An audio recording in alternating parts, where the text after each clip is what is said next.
भाकरवडी कशी बनवतात ते दाखवणार आहे। त्याच्यासाठी मी कढई ठेवली आहे आणि 2 माप तेल टाकलेलं आहे। तेल थोडं जास्तच वापरायचं। आणि हे गव्हाचं पीठ घेतलेलं आहे, 1 वाटी गव्हाचं पीठ आहे। हे 1 वाटी पीठ तेलामध्ये टाकते आणि ह्या पिठाला चांगलं भाजून घेणार आहे। भाजलेलं आहे। आता बाकीचं प्रोसिजर आपण बघूया। तेल टाकते, पीठ माझं भाजून झालेलं आहे। आता परत मी तेल टाकून कांदा भाजणार आहे। मी राई टाकते तेलामध्ये 1 चमचा, जिरा टाकते थोडासा, 1 हा बारीक चिरलेला कांदा आहे। याला आता चांगलं भाजून घ्यायचं।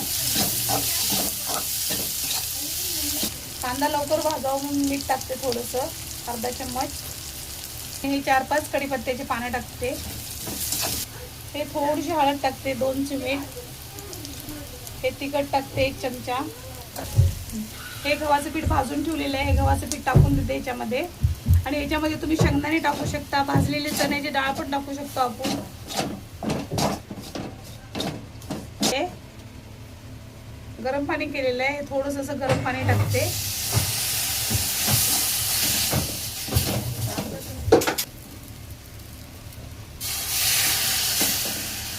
कोथिंबीर टाकते। ही अशी रेसिपी बनवून बघा, एवढं मस्त लागते खायला, गव्हाच्या पिठापासून बनलेली।